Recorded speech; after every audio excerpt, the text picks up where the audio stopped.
The blood-hot memory of the siege fire still woke Darius Xander most nights, phantom flames crawling up his absent left arm until he jolted awake in the cold dark of the waystation, gasping like a drowning man.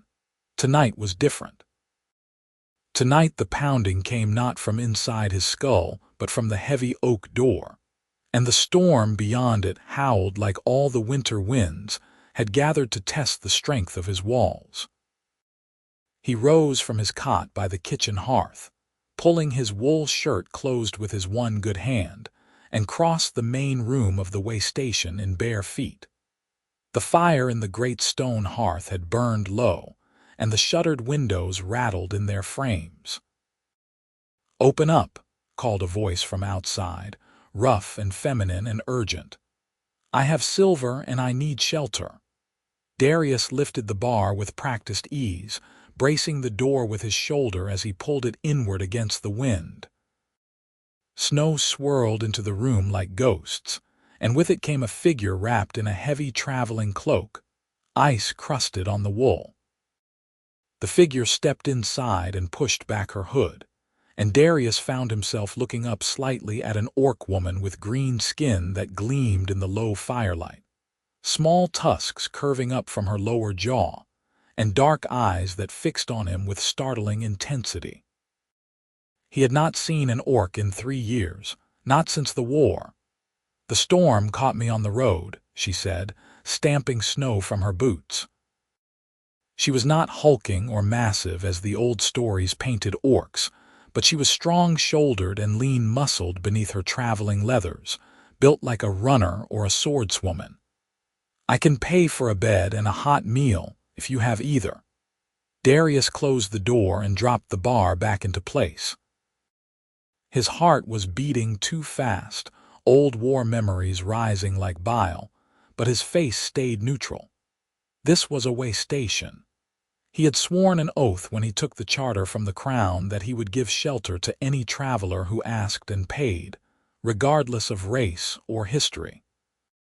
That oath was the only thing that gave structure to his days now. "I have both," he said. 5 copper for the bed, 3 for stew and bread. Done." She reached into a belt pouch and counted out the coins into his palm. Her fingers were scarred across the knuckles, old white marks that stood out against the green. She glanced at his empty left sleeve, then away, polite enough not to stare.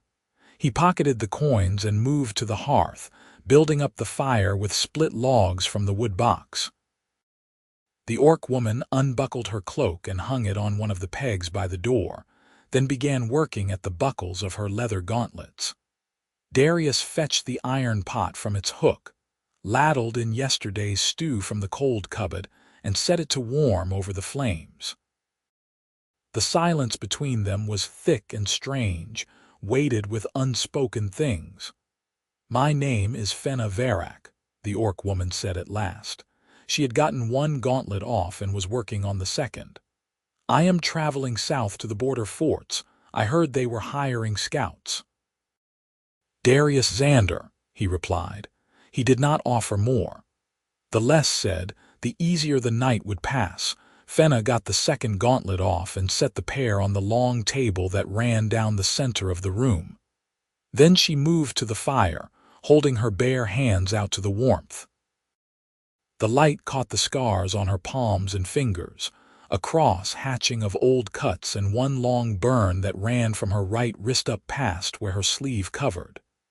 Darius saw that burn and his breath stopped in his chest. He knew that burn. He had seen it in the mirror every morning for 3 years. It was the mark of naphtha fire, the alchemical flame that the siege engineers had used to burn down the western gate of Carthel during the last year of the war. He had been on the inside of that gate, trying to hold it with 30 men against an army. She had been on the outside. Fenna turned her head and caught him staring. Her dark eyes moved from his face down to his right hand, where the same burn scar twisted up his forearm. For a long moment neither of them spoke. Then she reached up and pushed her sleeve back further, revealing the full extent of the mark. It climbed all the way to her elbow, the same distinct pattern of splattered fire that his own arm bore. "Your scars match mine," she said quietly. The words fell into the space between them like stones into deep water. Darius felt something crack open inside his chest, something he had kept sealed and frozen for 3 long years. He wanted to turn away, to retreat into the kitchen and let the moment pass, but her eyes held him fast. "Carthel," he said. It was not a question. "Carthel," she agreed. "I was with the 7th assault wave. We came through the gate when the fire had died down enough to pass. You were one of the defenders." "I was." He stirred the stew with more force than necessary, the wooden spoon scraping against the pot. "We lost that day. We all lost that day." Fenna pulled her sleeve back down and crossed her arms over her chest. "I pulled 8 bodies out of the rubble. 4 of them were my brothers in arms. 3 were yours. I do not remember the 8th. The fire makes all flesh the same." Darius ladled stew into a wooden bowl and set it on the table with a heel of brown bread. His hand was shaking slightly, and he hated himself for it. "Eat," he said. "The rooms are upstairs. Take whichever bed you like. I sleep down here." Fenna did not move toward the table. She stood with her back to the fire, her shadow stretching long across the floor, and her expression was strange and serious and unreadable. "In my people's custom," she said slowly, "when 2 warriors bear matching scars from the same fire, it means their souls were marked by the same death shadow. They carry a shared burden that cannot be laid down alone. To ignore such a sign is to invite that shadow to consume you both." "I do not follow orc customs," Darius said flatly. "I know." Fenna took a breath, and in the firelight he could see the muscle jumping in her jaw, as though she was forcing herself to speak past fear. "But I do, and the custom says that the only way to close the debt is to bind your lives together, to marry." The word hung in the air like smoke. Darius stared at her, certain he had misheard, certain the wind had distorted her words into nonsense. But she stared back, steady and grave, and he realized with a lurch of disbelief that she was serious. "You want to marry me," he said. "Tonight." "Yes." "You are insane." "No." She took a step toward him, her hands open at her sides, showing him she meant no threat. "I have carried this scar for 3 years. I have dreamed of the fire every night. I have tried to outrun it, to drown it in work and travel and wine, and nothing helps. 2 months ago, I saw a wandering merchant on the eastern road who bore the same mark, and I knew what it meant. I asked the spirits for guidance, and they led me here to you. This is not madness. This is the only sane thing I have done since the war ended." Darius felt the room tilting around him, the walls pressing in. "You do not know me. I do not know you. We were enemies. We were soldiers." Fenna's voice was low and rough, like stones grinding together. "Neither of us chose that war. But we both survived the same fire, and that makes us kin in a way that goes deeper than blood. I am asking you to let me stay, to let us carry this weight together instead of alone. I know it is strange to you. I know you think me mad, but I am not asking you to love me tonight. I am asking you to let me try to heal us both." He wanted to laugh. He wanted to throw her out into the storm. He wanted to say yes, which was the most terrifying impulse of all, because it made no sense, and he had built his whole life since the war on things that made sense. Instead, he turned away and gripped the edge of the kitchen table with his one hand, breathing hard. "Eat your stew," he said. "Sleep upstairs. In the morning, if the storm has passed, you can go south and find your work. I am not marrying anyone, especially not tonight." Behind him, Fenna was silent for a long time. Then he heard the scrape of the bench as she sat down at the table and the quiet sounds of her eating. He did not turn around. He stood in the kitchen with his hand on the table and his eyes closed, trying to force his heart back to its normal steady rhythm. trying to convince himself that the feeling rising in his chest was not hope, but simple human kindness toward a stranger in a storm. When he finally looked back, Fenna had finished her meal and was climbing the narrow stairs to the second floor, her footsteps slow and tired. He heard the creak of a bed frame, and then silence. Outside, the storm raged on. Darius did not sleep that night. He lay on his cot by the kitchen hearth and stared at the ceiling and thought about fire. The storm lasted 3 days. It buried the road in drifts taller than a man and turned the world outside the waystation into a howling white void. Darius had supplies enough for a month, and the well in the courtyard stayed clear because he had built a covered frame over it his first winter here, so there was no danger. But there was also no possibility of travel, which meant Fenna stayed. She did not mention marriage again. She did not speak much at all, in fact, which Darius found both relieving and oddly disappointing. She spent the first day resting, sleeping late and sitting by the fire with a whetstone and her sword, honing the blade with long, smooth strokes. The sword was orc-made, heavier than a human blade and slightly curved, and she handled it with the ease of long familiarity. On the second day she asked if there was work she could do to earn her keep, and Darius, desperate for something to break the thick silence, sent her to split wood in the covered shed behind the waystation. She worked for hours, and he heard the steady thunk of the axe through the walls, a rhythm as reliable as a heartbeat. When she came in at midday, her face was flushed and her breath steamed in the cold air, and she looked more at ease than she had the night she arrived. "You keep a good store of wood," she said, washing her hands in the basin by the door. "Enough to last the winter twice over." "I cut it myself," Darius said. He was kneading bread dough, a task that required both hands and which he had adapted to by bracing the bowl against his body. "It takes longer with one arm, so I start early."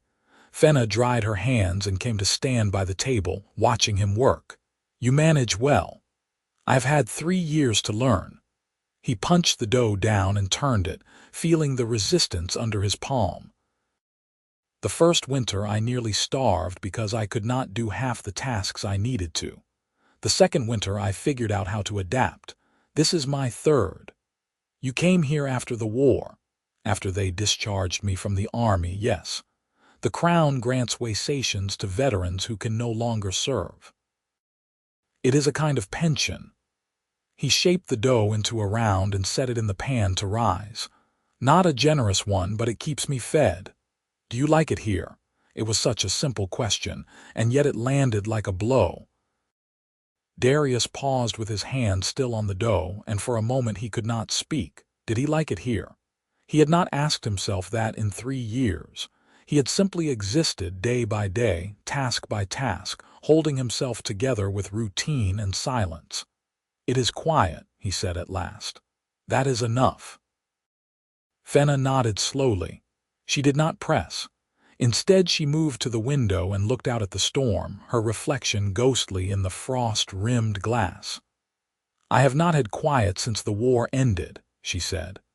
"My clan sent me south to the new territories to help settle a land dispute. Then west to guard a merchant caravan, then east to track bandits, always moving, always fighting. I thought that was what I needed, purpose. But the fire followed me everywhere." "It follows me too," Darius admitted. He did not know why he was telling her this. Perhaps it was the storm, trapping them here together, making the space between them feel small and safe. Perhaps it was the scars. "Every night, I wake up burning. So do I." They stood in the quiet kitchen, the bread rising between them and the storm howling outside, and something in the air shifted. Not toward marriage, not toward love, but toward understanding, toward the simple relief of being known. On the third day the storm began to ease, the wind dropping from a scream to a moan and the snow thinning to scattered flurries. Darius dug a path from the door to the well and another to the woodshed, and Fenna helped him, shoveling with the broad grain scoop from the pantry. They worked in silence, breath steaming, muscles burning, and when they came back inside they were both shaking with cold and exhaustion. Darius built the fire up high and put on water for tea. Fenna stripped off her outer layers and sat close to the hearth, holding her hands to the flames. Her hair was damp with melted snow and clung to her neck in dark curls. Without the leather and wool she looked smaller, more human proportioned, though the green of her skin and the curve of her tusks still marked her as other. "The road will be passable by tomorrow," Darius said, pouring tea into 2 clay cups. "If you leave at first light you can make the border forts by nightfall. I know." Fenna took the cup he offered and wrapped both hands around it, soaking up the warmth. "Will you think about what I asked?" "No." She looked up at him, and her dark eyes were sad but not surprised. "Why not?" "Because it is madness," Darius said. He sat down across from her, his own cup balanced on his knee. "We do not know each other, we have no love between us. You are chasing a superstition, and I am not going to bind my life to yours because of matching scars." "It is not superstition," Fenna said quietly. "It is faith. And I am not asking you to believe in it. I am asking you to believe that I believe in it, and that I would not ask this lightly. Even if I believed you were sincere, the answer is still no." He sipped his tea, bitter and hot. "I have built a life here, small and quiet and mine. I do not need anyone else in it." "You have built a prison," Fenna said. Her voice was gentle but unyielding. "I know, because I have been doing the same. Running from place to place, taking any work that keeps me moving, never letting myself stop long enough to feel the weight of what I carry. You do it by staying still, and I do it by never stopping, but it is the same trap. We are both drowning, Darius." He wanted to argue. He wanted to tell her she was wrong, that he was fine, that he had made his peace with the war and the scars and the loneliness. But the words stuck in his throat, because some traitorous part of him knew she was right. "I cannot give you what you want," he said instead. "I am not asking you to give me anything." Fenna set down her cup and leaned forward, her elbows on her knees. "I am offering to share the burden. That is all. If you will not marry me, then let me stay as a hired hand. Let me split your wood and mend your roof and help you through the winter. Let me prove to you that I am not mad, that this could work. And if, at the end of the season, you still want me to go, I will go." Darius looked at her, this strange orc woman who had blown into his life on a winter storm and turned everything upside down. She was watching him with an expression that was half hope and half resignation, as though she already knew he would refuse but had to ask anyway. He should refuse. It was the sensible thing, the safe thing. But the storm had trapped them together for 3 days, and in that time he had remembered what it was like to have another person in his space, to hear a voice other than his own, to share a meal and a task and a silence. And he was so tired of being alone. "You can stay," he said. "Not as my wife. As a hired hand, like you said. Room and board in exchange for work. If you are still here when spring comes, we will discuss wages." Fenna's face lit up, not with a smile but with something deeper, a kind of fierce gratitude that made his chest ache. "Thank you," she said. "You will not regret this." He already regretted it, but he did not say so. The days after the storm settled into a rhythm. Darius woke at dawn to tend the fire and start breakfast, and Fenna woke shortly after, rising from the small bedroom she had claimed upstairs. They ate together in the gray morning light, porridge or bread or yesterday's stew warmed over, and then they divided the day's work between them. Fenna took on the heavy tasks, the things that Darius struggled with one-handed. She hauled water from the well, split wood, shoveled the paths clear when it snowed again, and climbed onto the roof to replace loose shingles. Darius handled the cooking and the mending and the careful accounting of supplies, and twice a week he walked the mile down the road to check the marker stones that told travelers the way station was open. They did not talk much. Fenna was not a chatty person, and Darius had lost the habit of conversation during his years alone. But the silence between them was not uncomfortable. It was the silence of two people who understood that words were not always necessary, that presence alone could be a kind of communication. In the evenings they sat by the fire, Fenna with her sword and whetstone, Darius with his mending or his accounts.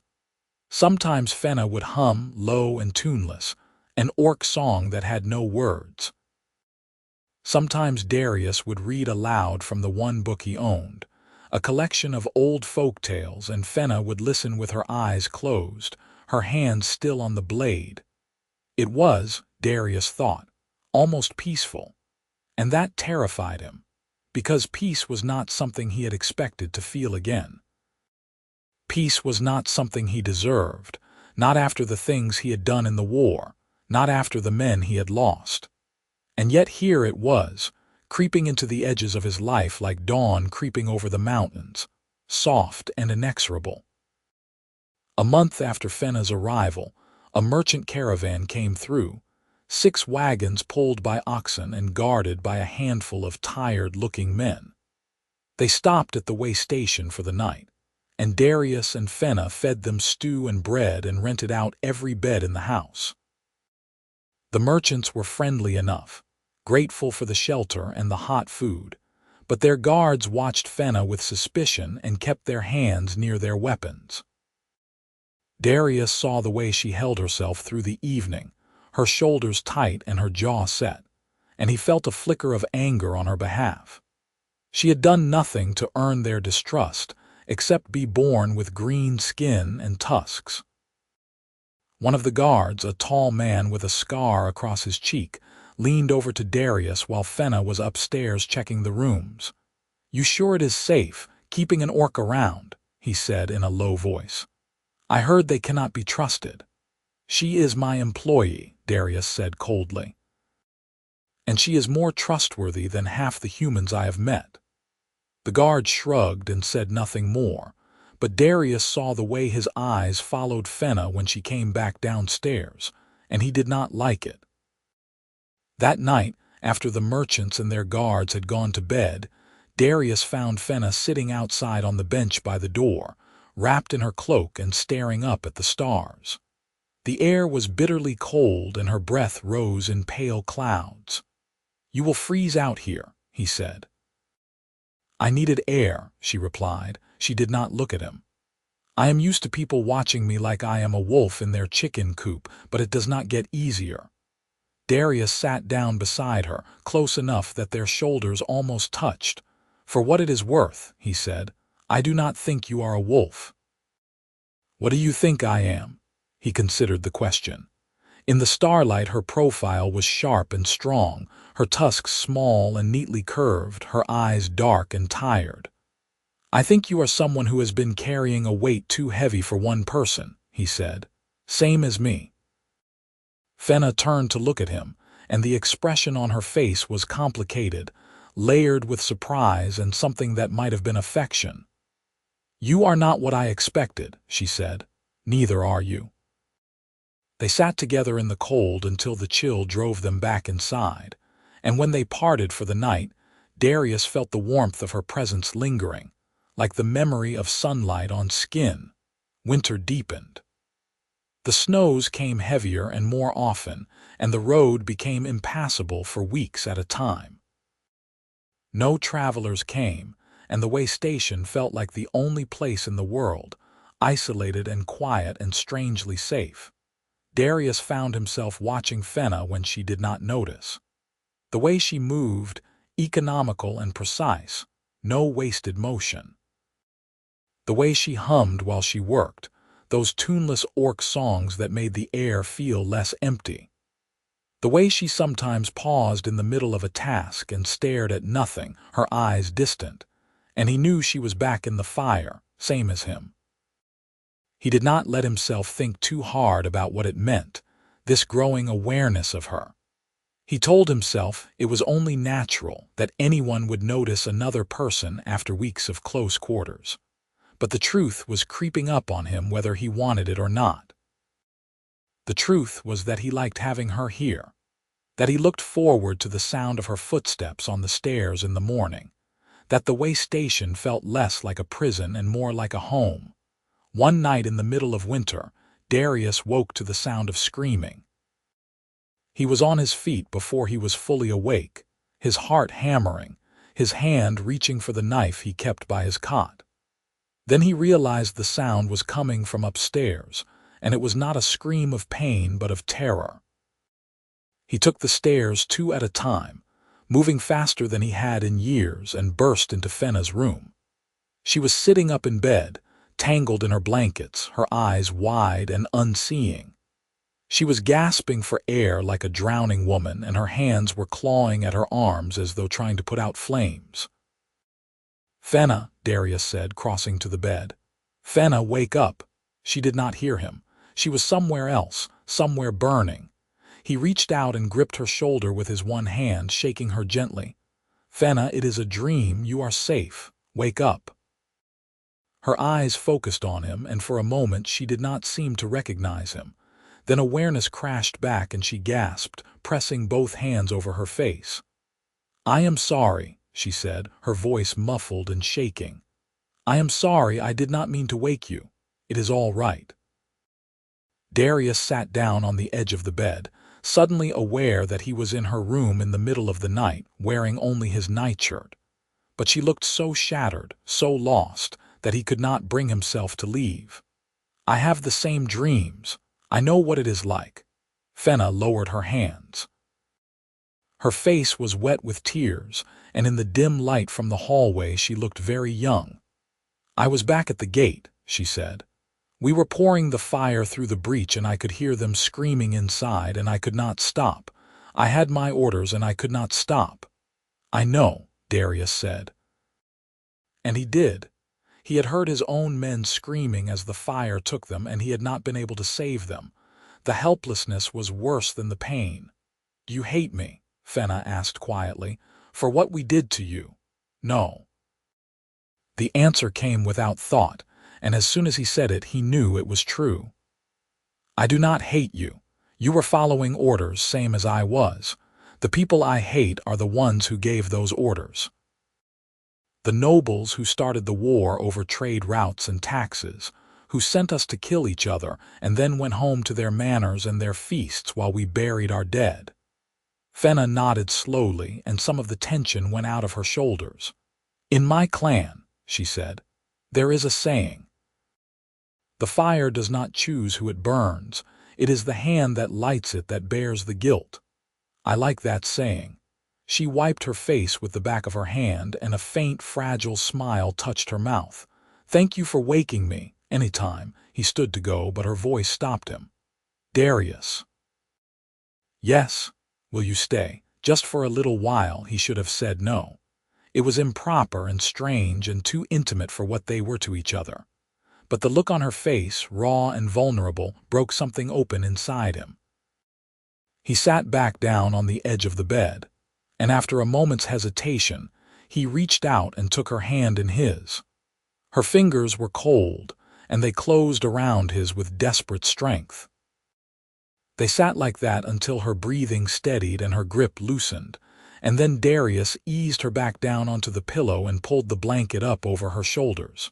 She watched him with heavy eyes, already drifting back toward sleep. "Your scars match mine," she murmured.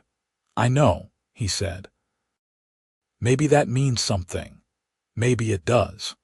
He left the room and went back downstairs, but he did not sleep the rest of that night. He sat by the fire and thought about scars and fire and the strange orc woman who had walked into his life and refused to leave. The next morning, Fenna did not mention the nightmare and Darius did not bring it up. They went about their work as usual, quiet and companionable, and the day passed without incident. But something had shifted between them. some barrier worn thin. Darius caught himself seeking out her company, finding excuses to work near her, listening for her voice. He was falling, and he knew it, and he did not know how to stop. 2 weeks later, another traveler came. This one was alone, riding a tired gray horse, and he wore a heavy fur cloak that marked him as a man of means. He dismounted in the courtyard and called out for the station master, and Darius came to the door to greet him. "Welcome," Darius said. "Shelter and a meal will cost you 8 copper." The man pulled back his hood, and Darius felt his stomach drop. He knew that face. Narrow and sharp-featured, with cold blue eyes and a thin smile. Gareth Winters, the merchant who had supplied arms to both sides during the war, selling swords and pikes and naphtha to whoever paid the most. Darius had seen him once at the garrison before the siege, negotiating prices with the officers while men sharpened their weapons in the yard. "Xander," Gareth said, and his smile widened. "I heard you were running this place. Convenient." "Convenient for what?" Darius asked, his voice flat. "I need a base for the next few weeks. Somewhere quiet and off the main roads. I will pay you well. 10 silver a week, plus whatever supplies I use. This is a waystation, not a private lodging. I am required to take all travelers. Then take me as a traveler who is paying for extended lodging." Gareth pulled a purse from his belt and tossed it to Darius, who caught it reflexively. The purse was heavy, clinking with coin. "That is for the first 2 weeks. I have men coming to meet me here in a few days. We will not cause trouble, I promise you." Darius wanted to throw the purse back in his face. But 10 silver a week was more money than he made in a good month of traffic, and he could not afford to turn it down without a reason the crown would accept. Refusing service to a paying customer was grounds to lose his charter. "Fine," Darius said, hating himself. "But if your men cause trouble, you are gone. Understood?" Gareth dismounted and handed his horse's reins to Darius. "I will stable the horse myself. Show me to a room." Darius led him upstairs, his mind racing. He did not trust Gareth, had not trusted him even during the war. A man who sold weapons to both sides was a man with no loyalty, no honor. Whatever business he was conducting out here on the edge of nowhere, it was not legal and it was not good. When he came back downstairs, Fenna was in the kitchen, chopping vegetables for the evening stew. She looked up as he entered and her brow furrowed. "Who is that?" she asked. "A merchant named Gareth Winters. He is paying to stay here for a few weeks." Fenna set down the knife. "I know that name. He sold weapons during the war, sold naphtha too, I know." "Then why did you let him stay?" "Because I had no legal reason to refuse him, and if I lose this charter, I have nowhere else to go." Darius slumped into a chair, rubbing his face with his hand. "He said he has men coming. I do not know what he is planning, but it is nothing good." Fenna was quiet for a moment, her dark eyes thoughtful. Then she said, "We will watch him. If he does anything wrong, we will deal with it." "We?" She met his gaze, steady and sure. "Yes, we." And despite everything, despite the danger and the uncertainty, Darius felt something warm unfurl in his chest. Because she had said we, and she had meant it. Gareth kept to himself for the first few days, spending most of his time in his room or riding out on the road for hours at a time.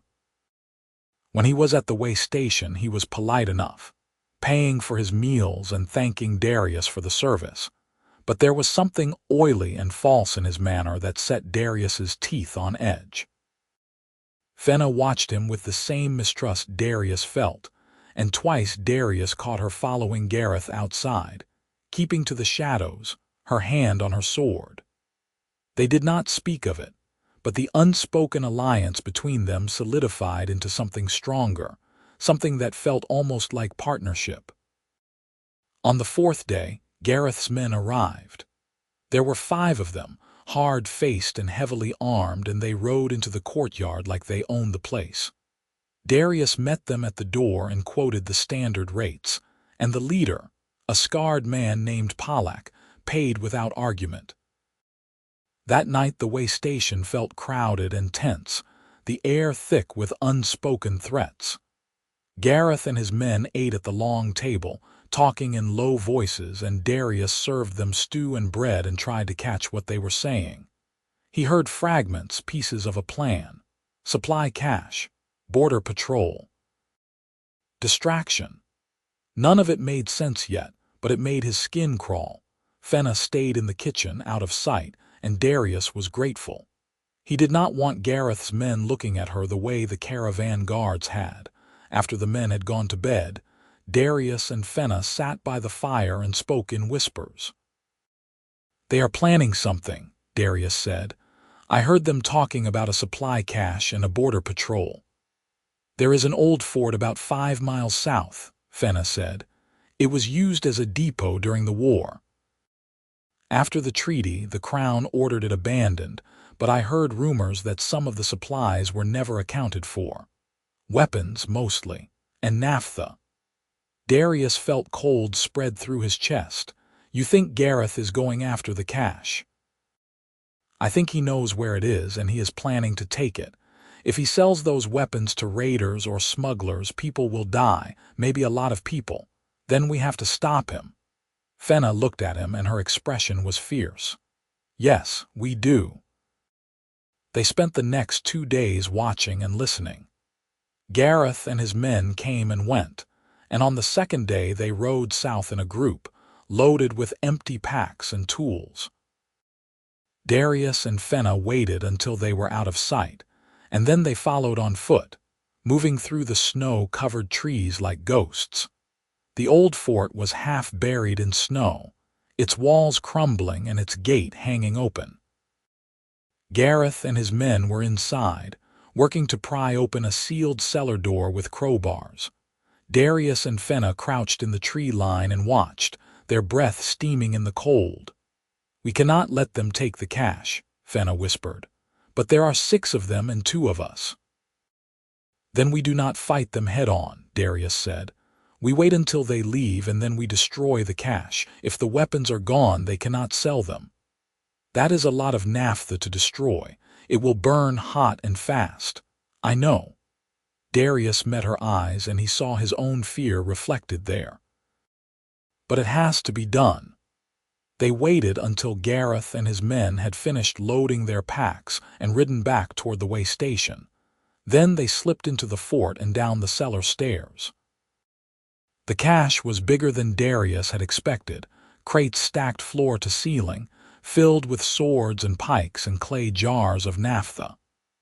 There was enough here to fuel a dozen raids, to start another war. Darius felt sick. He had fought in that war. He had lost his arm and his men and 3 years of his life to it. And here was Gareth, ready to do it all over again for profit. "We need to set it all on fire," Fenna said, her voice shaking slightly. "But we have to be fast. If the smoke draws them back before we are clear, we are dead." Darius nodded. They worked quickly, smashing open the naphtha jars and pouring the thick liquid over the crates. The smell was overwhelming, sharp and chemical, and it brought back every nightmare Darius had ever had. His hands were shaking, and he saw that Fenna's were too.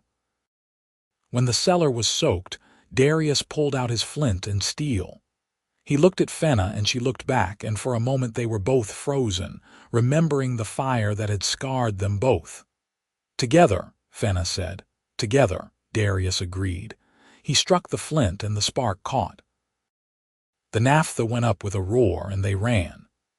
They took the stairs 2 at a time and burst out of the fort into the cold, clean air, and behind them the fire roared and spread, consuming the cache, consuming the weapons, consuming the war's last ember. They ran through the snow until they were a safe distance away, and then they stopped and turned to watch. The fort was burning, black smoke rising into the gray sky, and Darius felt something loosen in his chest. It was done. The cache was gone. Gareth could not sell what did not exist. "He is going to know it was us," Fenna said.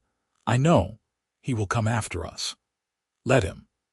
They walked back to the way station side by side, and when they arrived, Gareth and his men were already there, standing in the courtyard, staring at the smoke on the southern horizon.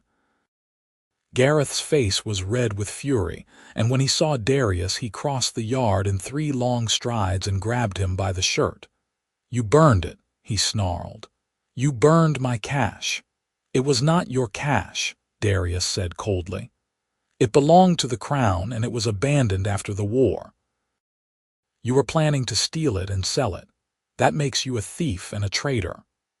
Gareth's hand went to the knife at his belt, but before he could draw it, Fenna stepped forward, her sword in her hand, the blade gleaming in the pale winter light.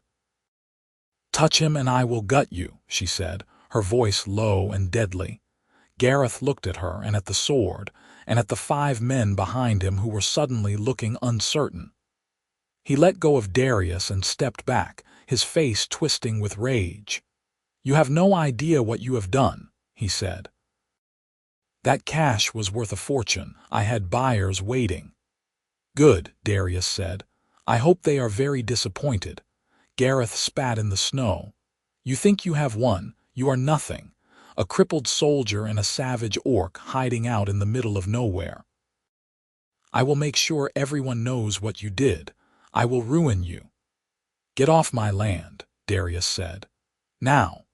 For a moment he thought Gareth would attack anyway, would call his men forward and start a fight that would end with someone dead in the snow. But then Pollak stepped forward and put a hand on Gareth's shoulder.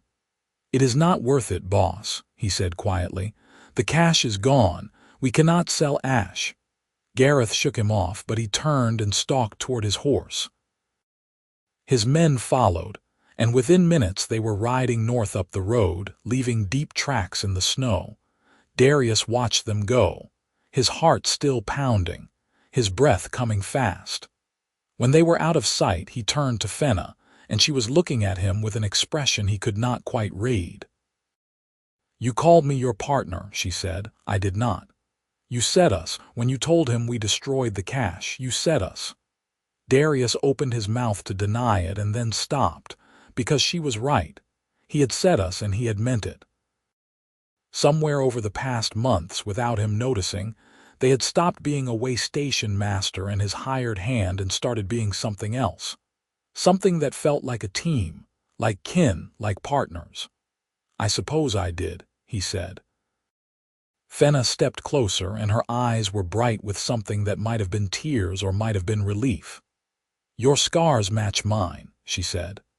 "I told you that the first night, and you told me I was mad. But it is true, Darius. We survived the same fire. We carry the same weight. And today we stood together and made sure that fire would not take anyone else. That means something." "I know," Darius said. His throat was tight and the words came hard. "I know it does." "Then let me stay, not as your hired hand, as your partner, as your wife. Let us carry this together." He looked at her, this strange, fierce woman who had walked into his life on a winter storm and turned everything upside down, who had worked beside him and fought beside him and understood him in a way no one else ever had. And he realized that the thing he had been so afraid of, the thing he had been running from for 3 years, was not loss or pain or failure. It was hope, because hope meant risk. Hope meant opening himself up to the possibility that things could get better, and that meant opening himself up to the possibility that they could get worse. It meant letting someone in, letting someone matter, and if he lost her the way he had lost his men at Carthel, it would break him. But she was standing here, asking him to take that risk with her, and he was so tired of being afraid. "Yes," he said. "Yes, I will marry you." Fenna's face lit up, and before he could say anything else, she closed the distance between them and kissed him. It was not a gentle kiss, not a tentative first kiss. It was fierce and desperate and full of 3 years of loneliness and longing, and Darius kissed her back with everything he had. Her tusks pressed against his lips and her hands tangled in his hair. And for the first time since the war, he felt whole. When they finally pulled apart, they were both breathing hard, and Fenna was laughing, a bright surprise sound that made his chest ache. "I did not think you would say yes," she said. "Neither did I." "Do you mean it, truly?" "Yes." He took her hand in his, feeling the rough calluses of her palm, the scars that matched his own. "I mean it. I want to marry you tonight if you still want that. I do." She squeezed his hand, her smile widening. "But we need witnesses. It is not a proper wedding without witnesses." Darius laughed, and it felt strange and good, like using a muscle he had forgotten he had. "Then we will have to wait for the next travelers. Unless you want to count the chickens in the yard."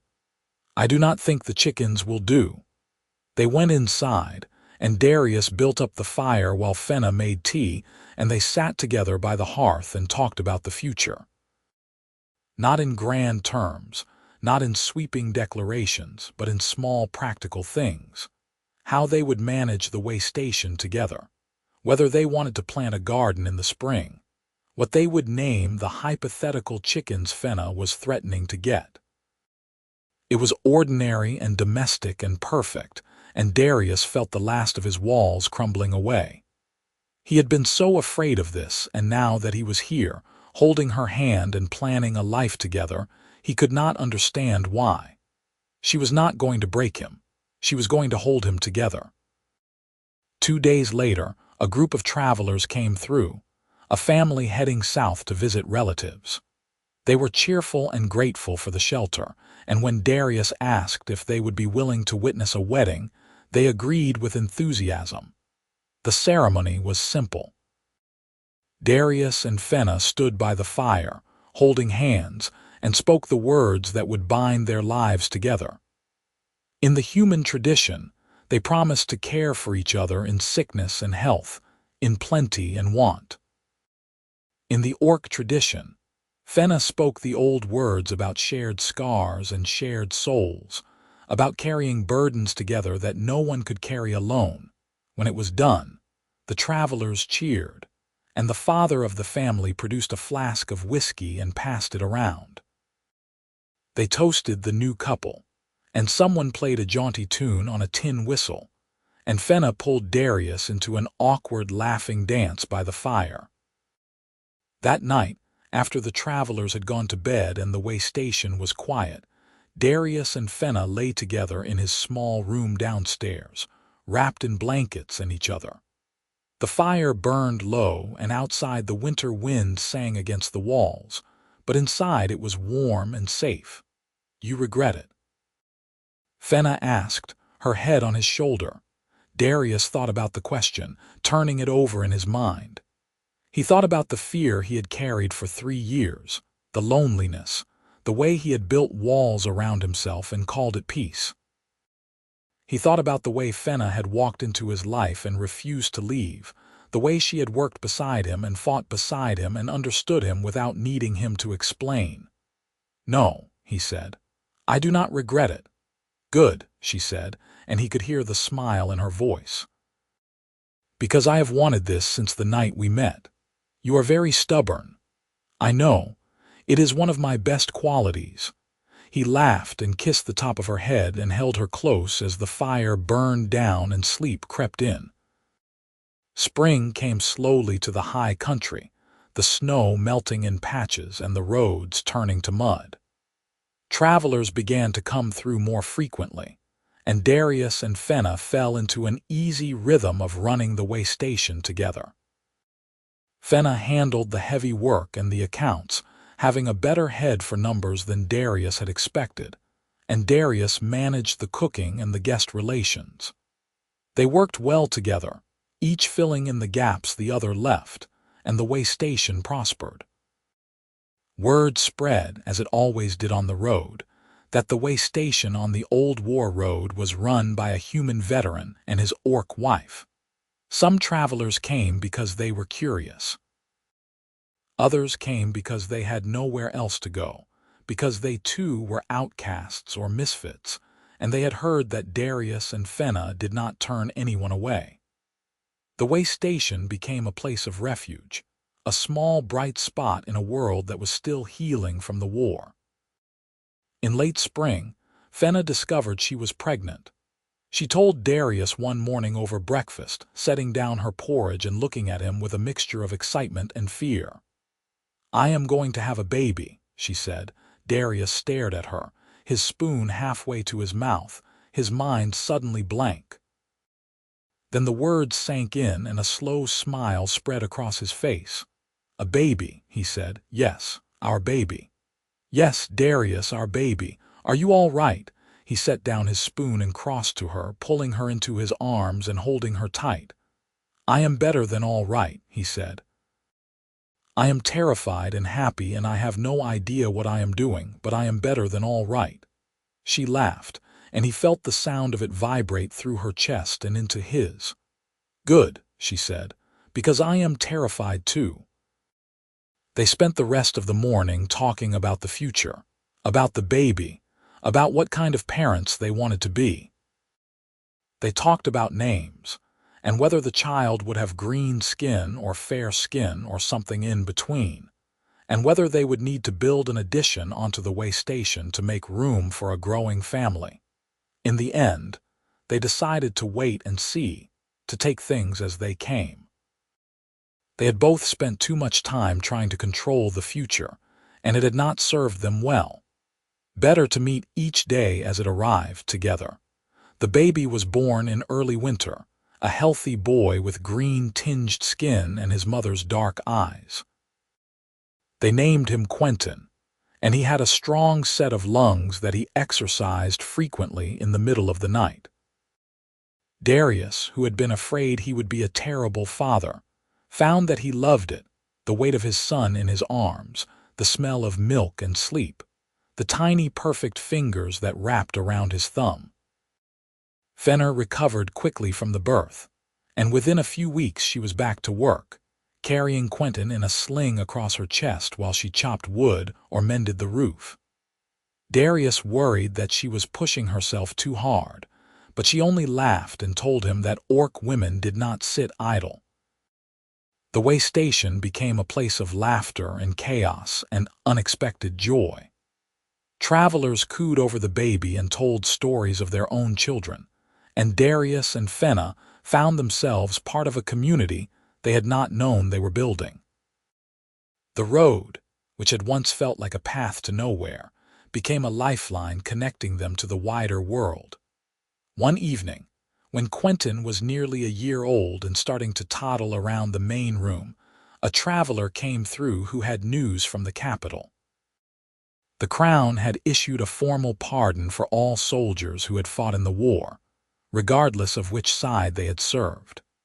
It was a gesture of reconciliation, an acknowledgement that the war had been a mistake, and that those who had fought in it deserved to move forward without shame.